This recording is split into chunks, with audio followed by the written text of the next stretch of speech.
Buenas, ¿qué tal? Profesora y compañeros. El día de hoy vamos a abordar la temática que engloba el concepto jurídico de la sociedad y la naturaleza del acto constitutivo. Además de eso, los elementos esenciales del contrato social y la diferencia entre el contrato social y el contrato ordinario. Eso lo haremos en compañía de don Otón Fernández y María José Calvo, también mi persona, Alonso Concepción. Vamos a dar inicio a esta investigación tomando primeramente algunos antecedentes históricos que nos permitieron tener las sociedades mercantiles tal y como las conocemos en la actualidad. Sabemos que en una carrera como derecho, pues todo lleva una constante evolución. Los lugares cambian, las personas cambian y esa evolución constante es lo que crea la necesidad de, bueno, crear nuevas normas, modificarlas y, bueno, prácticamente todo lo que engloba el aspecto de legislación en determinados aspectos. Es por eso que para entender de mejor manera la sociedad y el tema que vamos a abordar el día de hoy es importante que pues hagamos un pequeño recorrido a los orígenes o en dónde se empezó propiamente a gestar. Sabemos que las sociedades siempre han existido. Sin embargo, ¿dónde fue que propiamente se legisló o se buscó algún tipo de regulación en estos aspectos? Bueno, vamos a remontarnos a Roma en los tiempos del emperador Justiniano. Esa es una materia que nosotros ya hemos más o menos estudiado en cursos como Derecho Romano e Historia también. Básicamente existía de manera allí rudimentaria unas entidades comerciales llamadas universitas, corpus o colegios, cada una con distintas características, pero básicamente eran asociaciones privadas. Estas características eran tales como grupos políticos, gremios de artesanos o comerciales, pero lo importante aquí no tanto es explicar las características que tenía cada una de esas agrupaciones rudimentarias de esas épocas, sino más que todo centrarnos en el aspecto de la existencia de esas agrupaciones y que había una necesidad de regulación al respecto. Y de qué manera los romanos le daban ese espacio. Bueno, básicamente dice que estas agrupaciones tenían un derecho de adquirir y poseer propiedades, elaboración contractual también, y pues tenían ahí un aspecto de poder demandar si ocurría alguna eventualidad o ser demandados por incumplimientos tal vez de las obligaciones. Sabemos que todo el concepto de esto de obligaciones se remonta desde la época de Roma. Entonces, en sentido estricto, podríamos hablar que estas agrupaciones tenían personalidad jurídica, concepto que ya pues nosotros a estas alturas manejamos a cabalidad, ¿verdad? Creo que no hace falta hacer precisión en ello.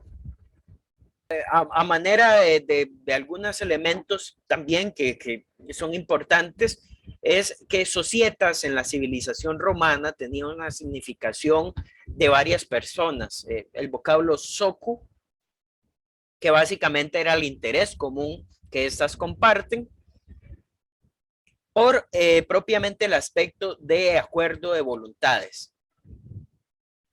Por ello, posteriormente se integra de manera jurídica en la civilización romana el vocablo societa, al fenómeno en el cual se reúnen varias personas a aportar bienes para la obtención de ganancias y pues se pactaba cada uno distribuir esas ganancias igualmente, el aporte que iba a hacer cada una de las personas integrantes y en función de eso era la distribución de las ganancias propiamente que iban a obtener.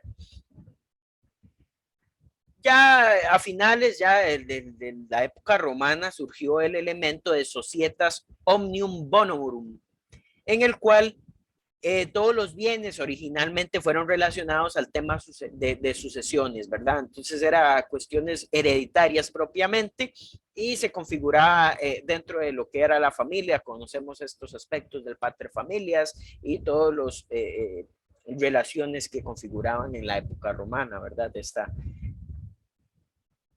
Luego nos vamos a pasar a Suecia, donde aparece la sociedad mercantil más antigua registrada. Porque si bien vimos que en Roma existía, tenía su funcionamiento, tenía personalidad jurídica y demás, pero lo que era en Suecia necesitaba tener un permiso previo para hacer la función como tal.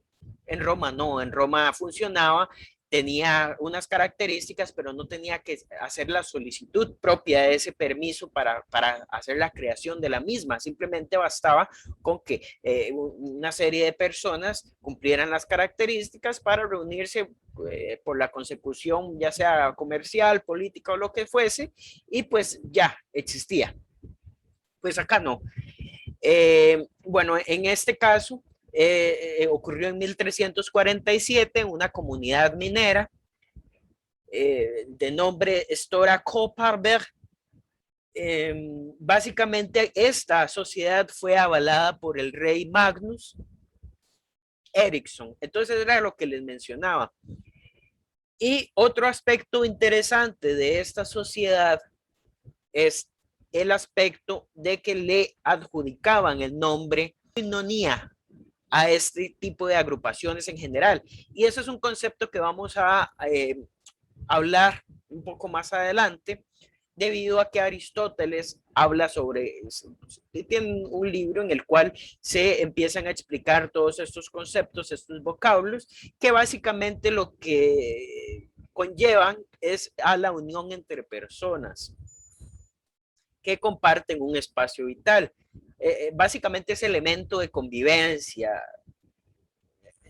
Entonces, aquí vemos que por dónde va direccionándose y es básicamente eso, ese agrupamiento de personas, ese conjunto de seres humanos que buscan compartir un sitio para la consecución de un fin determinado.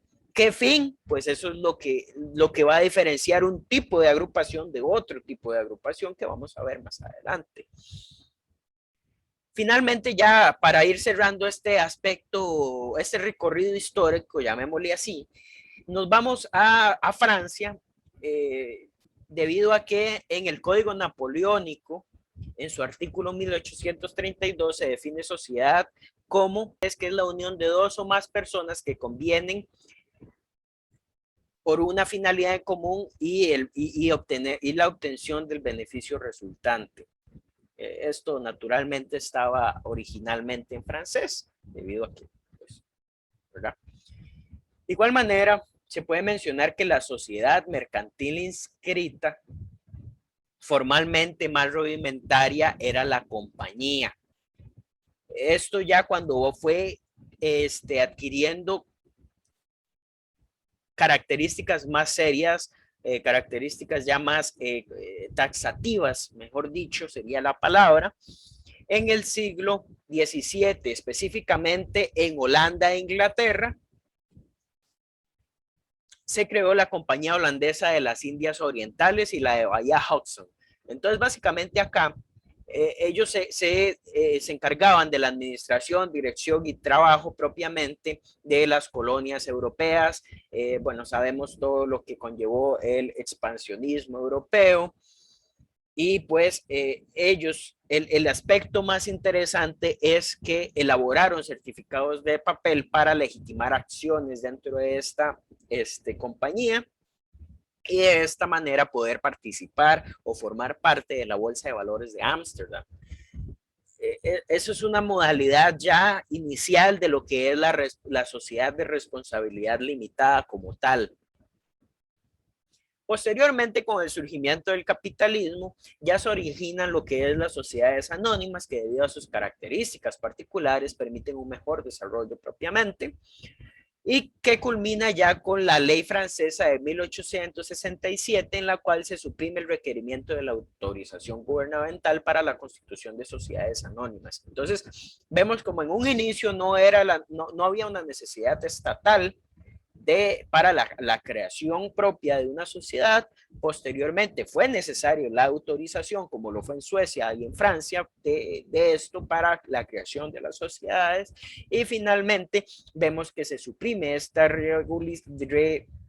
autorización, perdón, para incrementar la creación de las mismas y mejorar la situación económica, una revolución económica como tal. Ahora vamos a llegar a otro apartado, ya teniendo un panorama mejor desdibujado al respecto, ya podemos entrar en lo que es el concepto de sociedad. Si nos detenemos brevemente a analizar, un poco les mencioné anteriormente la perspectiva aristotélica de las sociedades, nos explica el concepto de koinonía, donde se refiere propiamente a esa naturaleza amistosa, donde naturalmente existe un vínculo con un deber, que son los asociados, los socios. Estos se encuentran inmersos intrínsecamente en la sociedad o comunidad, como lo llamaba Aristóteles, koinonía. Posteriormente se distingue la koinonía de la politique. ¿Y qué es esto? Bueno, básicamente son comunidades menores conformado de esta manera de un tipo de ética. Entonces, básicamente, cuando, cuando hablamos de sociedades pequeñas e individuales que buscan un fin nada más pequeño, individual, estamos hablando de koinonía propiamente, y cuando hay una contraposición a este concepto, sino que la agrupación es más amplia y busca la consecución de un bien común, estamos hablando de politique, que es el concepto que usa Aristóteles en esa época. Sabemos de más que, bueno, el concepto politique, perdón, fue evolucionando y cambiando a lo largo de los años hasta ser lo que ahora conocemos como política, que es otra cosa completamente, pero al menos en estos aspectos fue zanjándose una concepción de sociedad, ¿verdad? Actualmente las sociedades pueden ser definidas, esto ya es el concepto propiamente, como pueden ver en la filmina, de varios individuos con una finalidad o objetivo en común. Básicamente esas sociedades tienen características que pueden ser constituidas entre personas físicas, jurídicas, el Estado incluso. Esto ya no es como en aspectos propios de las sociedades, pero bueno, en el caso del Estado puede formar parte de asociaciones o lo que serían las cooperativas. En algunos aspectos puede formar parte del Estado, no como tal, sino alguna organización del Estado propiamente puede participar, ¿verdad? Siempre y cuando es eso, no puede. Otro aspecto es que ellas las sociedades pueden perseguir una finalidad lucrativa, si así lo quisiesen, si así lo quisieren, o no, en el caso de las asociaciones, que la finalidad no es propiamente el lucro, sino el bienestar de sus asociados, como lo es también la cooperativa. Básicamente es eso, los individuos se obligan entre sí a mantener el enfoque determinado en sus estatutos. Sabemos que los estatutos son los elementos que se consignan en el acuerdo inicial cuando se hace la creación, cuando están todos los socios dispuestos y hacen la creación del mismo, ponen todas las reglas del juego, por decirlo de alguna manera. Eso es lo que consiste en los estatutos, si es necesario hacer alguna precisión al respecto. Si se tiene un carácter económico lucrativo o especulativo, se introduce esta actividad, está regulada en el derecho sobre sociedades, que está en el derecho mercantil. Ok, ya tenemos el concepto, tenemos los antecedentes y ahora vamos a ver los tipos de sociedades que tenemos, ¿verdad? Dentro de ellos está la asociación civil. Básicamente es la unión de varios individuos para un fin común, y de esta forma no transitoria, lícita y no de carácter preponderantemente económico, usualmente los fines son becas, cuestiones artísticas, culturales, asociaciones profesionales o deportivas. Entonces, como les mencioné anteriormente, es para mejorar la comunidad o los integrantes propiamente, no es con una finalidad distinta. Ya lo que es una sociedad civil, vemos ahí la diferencia entre sociedad y asociación. Entonces, lo que es ya sociedad, los socios se obligan a comparar entre sí los recursos o esfuerzos con un fin en común. Entonces, ahí meten las cositas de cada quien para aumentar patrimonio y de esta manera empezar a funcionar. Por ejemplo, un bufete de abogados, una firma, una corporación, una clínica médica, por ejemplo, es eso, unen su patrimonio para mejorar la situación de ambos. Ya lo que es una sociedad mercantil, básicamente son socios, se obligan a compartir entre sí los recursos o esfuerzos en común. Esto básicamente es de carácter económico. Sin embargo, existen los fines especulativos de lucro. Aquí lo que se busca mayormente es la ganancia. La ganancia, el fin pecuniario como tal, y la competencia. Aquí hay un elemento que es necesario hacer mención, y es que cada tipo de sociedad de las que mencionamos anteriormente, si tienen un carácter público, esta finalidad, esta prestación de servicios debe estar o cumplir, mejor dicho, las normativas de la función pública, es decir, la Ley General de la Administración Pública se tendrían que mover bajo esa legislación y las leyes adicionales que tengan que ver con la regulación de lo que es función pública como tal.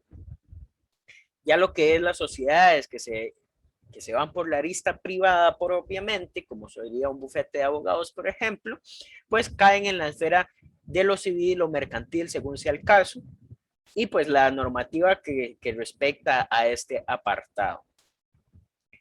Finalmente nos vamos a dirigir a lo que sería, perdón, el análisis doctrinario del acto constitutivo. Y es el apartado tal vez más complejo de nuestra investigación. La hipótesis se centra en este apartado en el cual debemos dilucidar si efectivamente una sociedad en su constitución es un contrato como tal o realmente no se puede considerar como tal. Bueno, básicamente siempre se ha hablado, bueno, si utilizamos el vocablo sociedad, sabemos que sociedad es una productora, es un elemento en donde se crea derecho, la costumbre crea derecho. Entonces una sociedad mercantil hace referencia a esta agrupación de personas que deciden incluirse o agregar el aspecto del lucro o el ofrecimiento de servicios, si lo quisiéramos definir de esta manera, para un fin común. Entonces, de esta manera existe un acuerdo colectivo. Se podría decir que este acuerdo entre las personas que van a formar parte de la sociedad se estarían elaborando un contrato desde su apartado constitutivo. Entonces, aquí, ¿qué nos dicen los juristas? Bueno, los juristas doctrinarios en esta materia dicen que opera un conjunto de voluntades en el cual se coincide. Hay una arista de los doctrinarios asegura que no, en este apartado no opera un conjunto de voluntades que coincidan como tal, a diferencia de eso que sí ocurre en un contrato. Si hay un conjunto de voluntades de diferente lado, y esto debido a que los socios son tanto acreedores como deudores. de la sociedad como tal. O sea, forman parte de un cuerpo más grande que ellos, por decirlo de alguna manera. Y esto, más que todo, ellos lo definen como un acto colectivo complejo, multilateral y de organización, que es como ellos, al menos esta acepción de juristas dice que funcionan las sociedades como tal. Y por consiguiente, las obligaciones en esta sociedad no son recíprocas de un socio a otro. Es decir, aquí las obligaciones están propiamente frente a la sociedad, es decir, los socios hacia la sociedad y no de manera recíproca entre cada uno de los socios. Al menos así es lo que lo define el señor Arturo Díaz Bravo, que dice que pues los contratos no son no crean una persona como tal. En este caso, bueno, naturalmente una persona jurídica. Sin embargo, por otro lado, el jurista Jorge Barrera Grad se inclina por la postura que nosotros apoyamos en esta y la que Costa Rica también hace referencia, y es a la postura contractual de la Constitución societaria. Aunado a esto, también otros exponentes de esta acepción doctrinaria son el señor Roberto Mantilla Molina y Cervantes Ahumada.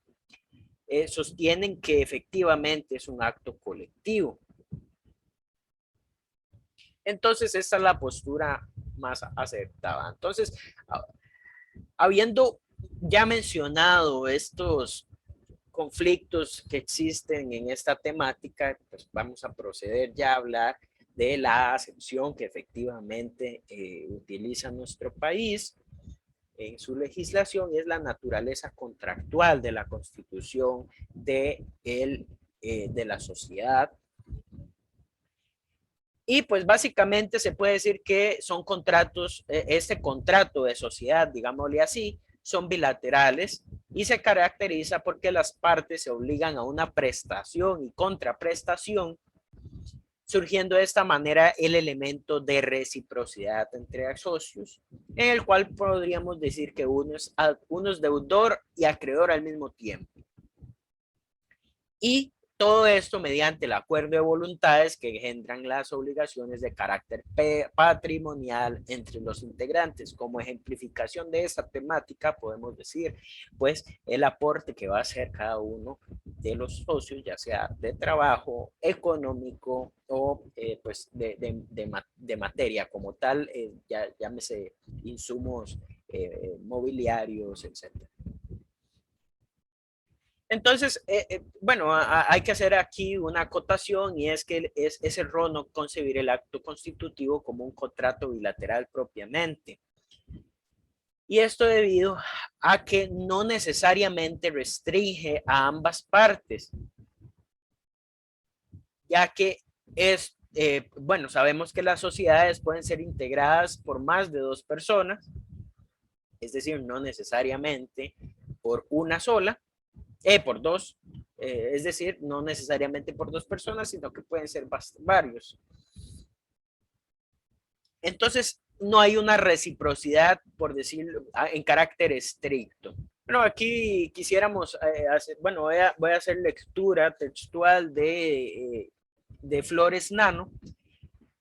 En su libro, él define: habida cuenta de la naturaleza distinta del contrato de sociedad, que no crea correlación entre las prestaciones, sino que estos concurren para obtener un fin común, no derivando por tanto la ventaja económica de la contraprestación, sino la actividad común en virtud del contrato que se realiza. Creo que esta es la mejor definición que podremos nosotros darle a la arista contractual de la sociedad. Entonces aquí pues otro elemento, ya que aquí existe también ya como todo lo que representa la materia jurídica, pues hay bastantes acepciones con respecto a qué tipo específico de contrato existe en la constitución de la sociedad. Entonces aquí vamos a ver lo que es contrato de sociedad como plurilateral con prestaciones autónomas.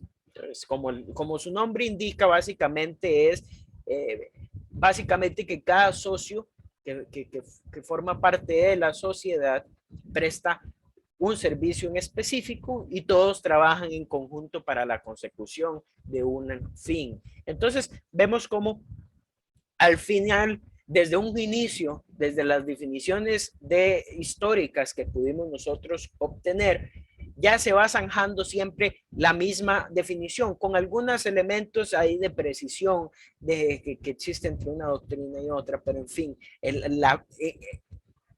al respecto, ya en el aspecto propiamente pragmático, la función siempre, la definición de cómo funciona siempre nos tira hacia el mismo concepto.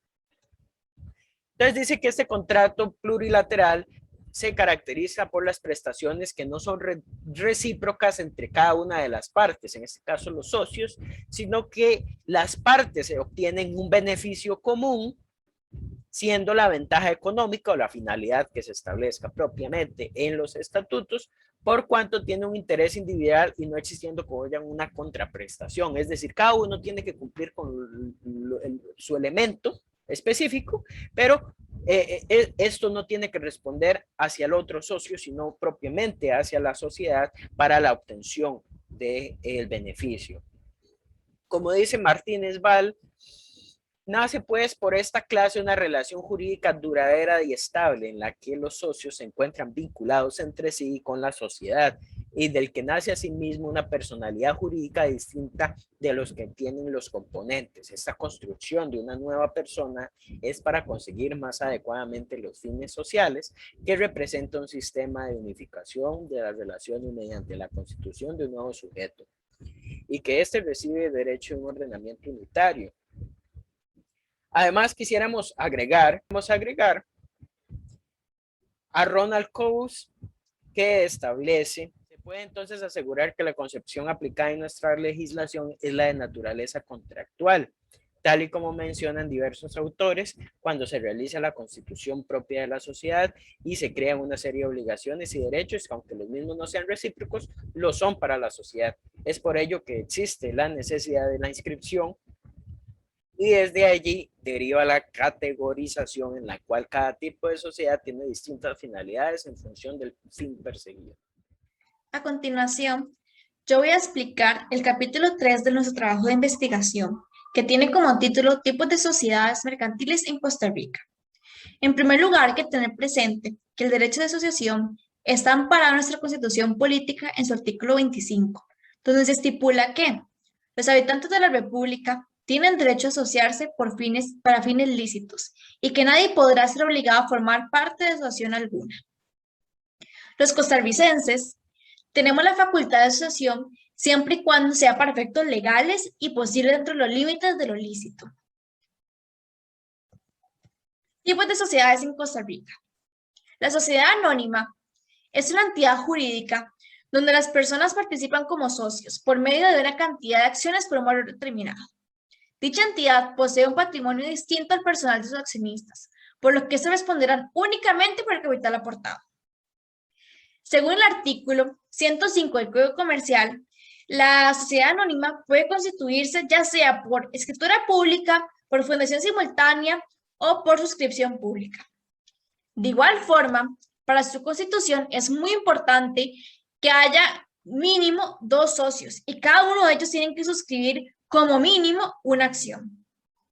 El capital social está dividido en acciones y los socios solamente se obligan al pago de sus aportaciones.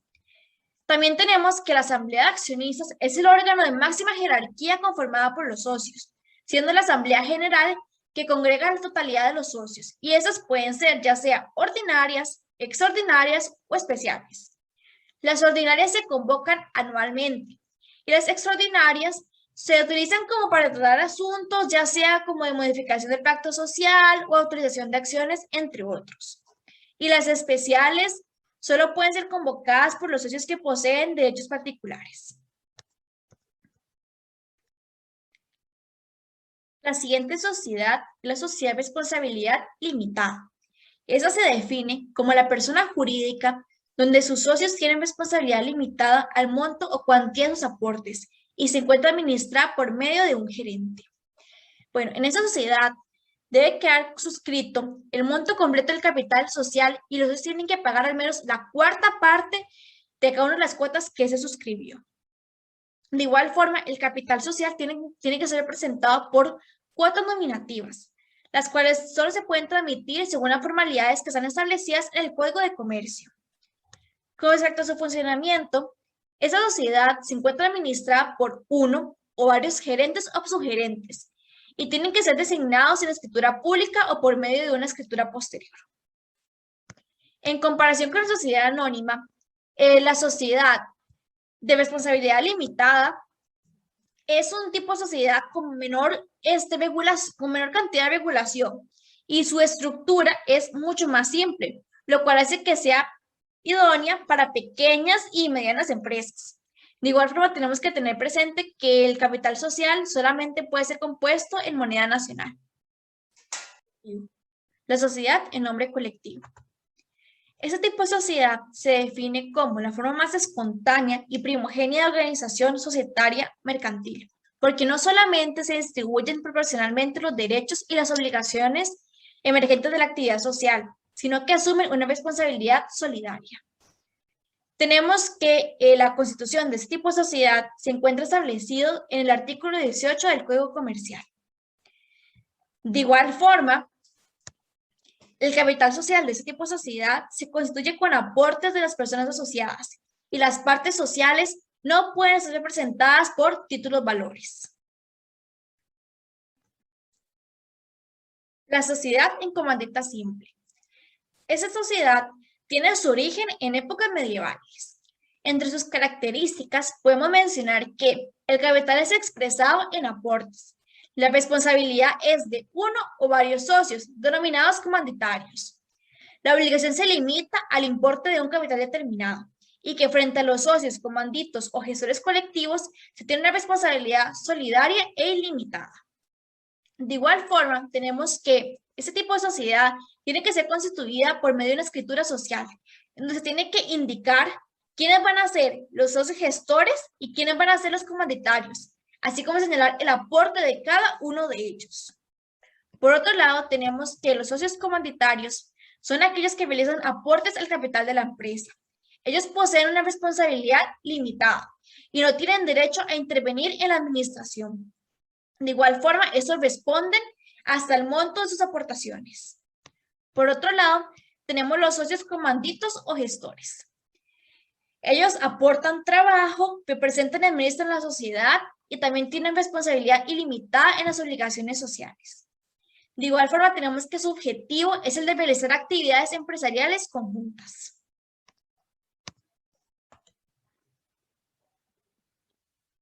Los elementos esenciales del contrato social. La sentencia 999 de la Sala Segunda de la Corte Suprema de Justicia del 19 de diciembre del 2007 nos ha dicho que los elementos esenciales del contrato de sociedad son los siguientes, que sería de medios, en el sentido que no basta que las partes aporten bienes o servicios para el desarrollo de la actividad de colaboración, sino que además es necesario que cada aporte que ingrese esté en un fondo común perteneciente a todos los socios y que las aportaciones no pertenezcan al patrimonio de una sola persona. También tenemos de poderes, que es la voluntad determinativa de la actividad misma y debe envolver a todos los participantes del pacto societario. También tenemos de utilidades, en el sentido de que los resultados positivos de la actividad social se tienen que recaer uniformemente sobre todos los participantes del ente. De igual forma tenemos el animus cuendae societatis, que es decir, es la intención de los que tienen los contratantes de tener como este vínculo de colaboración entre ellos, y tienen un fin en común. También están conscientes en que la realización de los beneficios deberán ser repartidos conforme a lo que está impuesto en el mismo pacto constitutivo. Gracias. En esta parte nos corresponde comparar los contratos sociales o asociativos con los contratos ordinarios, dentro de lo que sería el capítulo cuarto. Los contratos sociales o asociativos permiten la asociación, como lo reitera la palabra, de individuos, ya sea dos o más individuos, sean personas físicas o personas jurídicas o una mezcla de las mismas, en busca de un bien común, cuyos beneficios no son necesariamente inmediatos, sino que podrían darse a largo plazo. En tanto, los contratos ordinarios, que también podrían ser entre dos o más personas, personas físicas o jurídicas también, no hay asociación de individuos y por lo general lo que se dan es un intercambio o prestación de servicios. Y los beneficios se busca que sean resultados de forma inmediata. En cuanto a los contratos sociales o asociativos, también tenemos que los aportes de los socios se van a transformar en un componente accionario. Ese componente accionario va a tener un devengo de utilidades o el lucro que corresponde a este tipo de contratos. Y esto va a permitir entonces, a través de la cooperación de los socios, que se logre el objetivo del beneficio común que se busca, ya sea a corto, mediano o largo plazo. En tanto, en los contratos ordinarios, las partes se obligan a hacer o a no hacer, a dar y recibir, a intercambiar, pero no hay aportes como tal. Y como dijimos, no hay asociación. Y tampoco se obligan a cooperar por los resultados o el éxito de una de las partes. En los contratos sociales tenemos la razón social, que sería la persona jurídica bajo la cual funcionan usualmente, que tiene capacidades jurídicas, por lo que son objeto de demanda o son embargables. Pero resulta que esto no alcanza a los socios en forma individual, sino solo al colectivo. En cambio, en los contratos ordinarios, las partes están sujetas a responsabilidades. Los contratos sociales permiten que el contrato como tal deba cumplir con formalidades de acuerdo a la ley. Como podríamos decir, estar inscrito en el registro de sociedades y demás. En tanto, los contratos ordinarios son tan formales como se pacten entre las partes o tan informales como que sean de palabra. Los contratos sociales o los asociativos tienen la capacidad de crear en el seno de las mismas a otra persona jurídica. En tanto, los contratos ordinarios no tienen esa capacidad porque para poderla hacer debería entonces transformarse en un contrato, en un contrato asociativo. Como conclusiones de nuestro trabajo tenemos las siguientes. En primer lugar, la definición de sociedad como tal, de personas físicas o jurídicas, se da bajo un contrato social.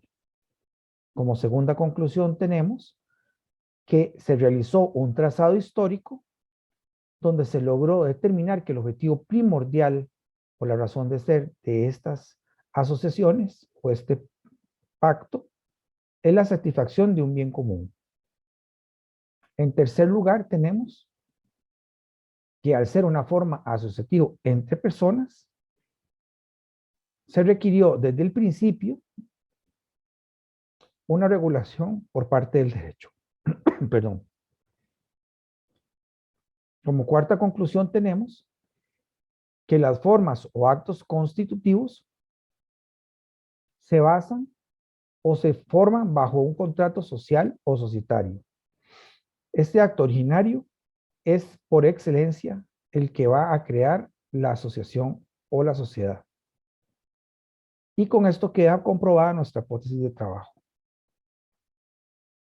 Como quinta conclusión tenemos que los alcances y formalidades de constitución de las sociedades, las posibles variables o tipos de las mismas y sus características intrínsecas están dictadas por el principio de reserva de ley.